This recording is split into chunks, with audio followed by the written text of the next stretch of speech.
Hi guys, Dr. B here. So this is topic 3.12, the photoelectric effect.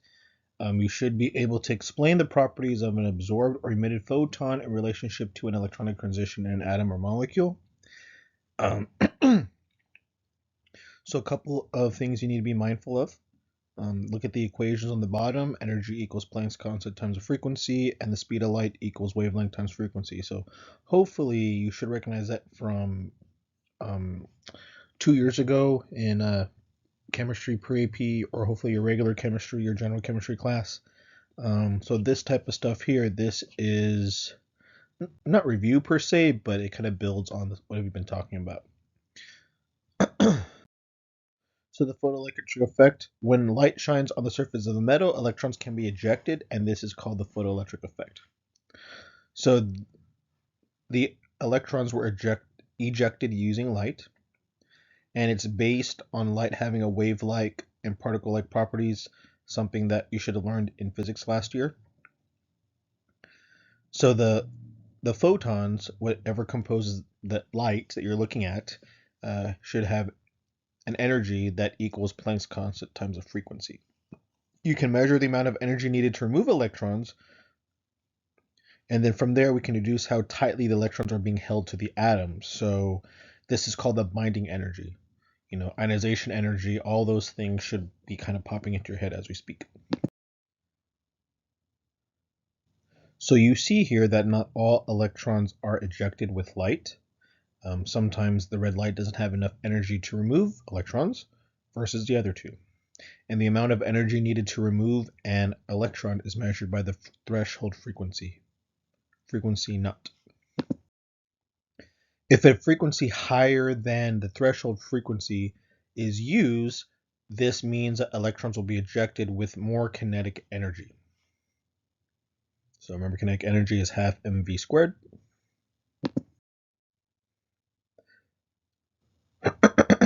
So kind of correlating this, the amount of energy needed to eject an electron can also be thought of in terms of the longest wavelength that will still eject an electron, and this is called the threshold wavelength.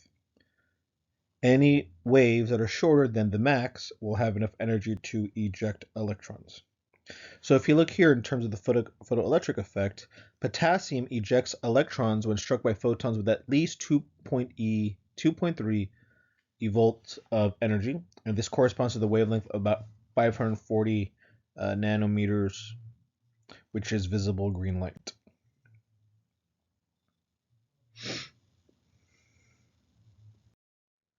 Energy is proportional to frequency, but inversely proportional to wavelength. So here are a couple of constants and symbols and units you should be aware of and you should remember how to use. So energy equals Planck's constant times frequency, and energy equals Planck's constant times the speed of light divided by wavelength.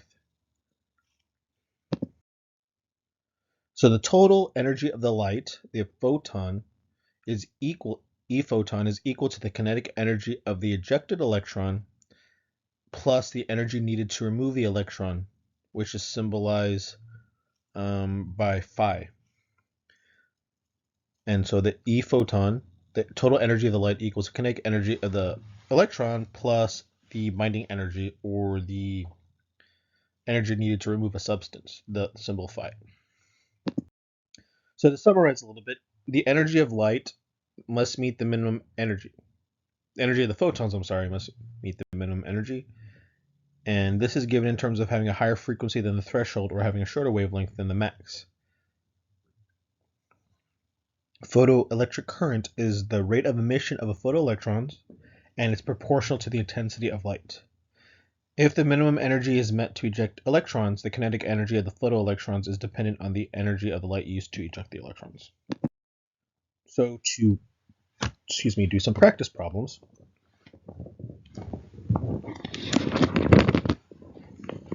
When a metal is exposed to light with increasing frequency and energy of photons, electrons must begin to be ejected from the metal when the photons is is 3.3 times 10 to the negative 19 joules.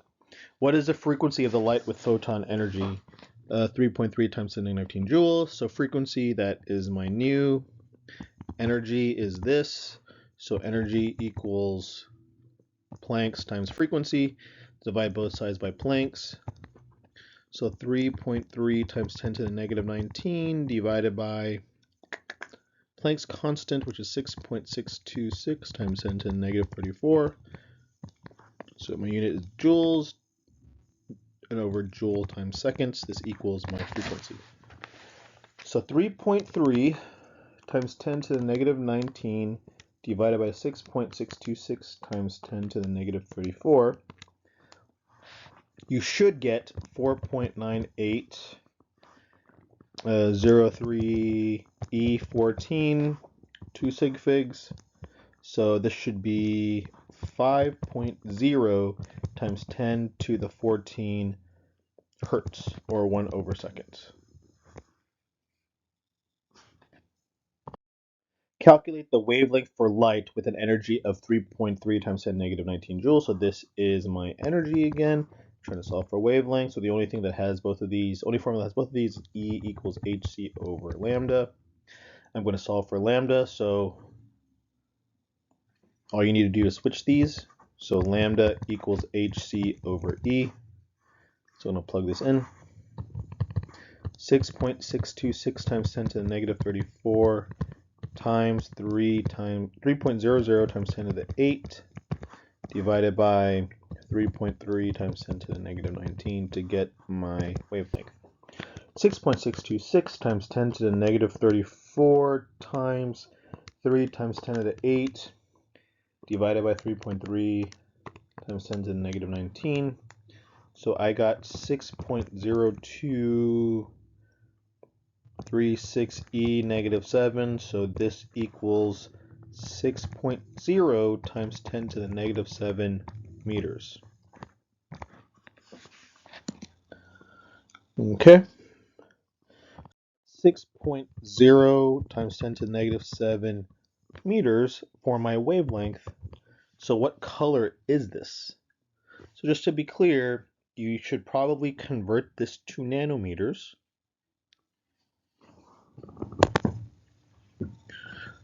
So this equals approximately 600 nanometers.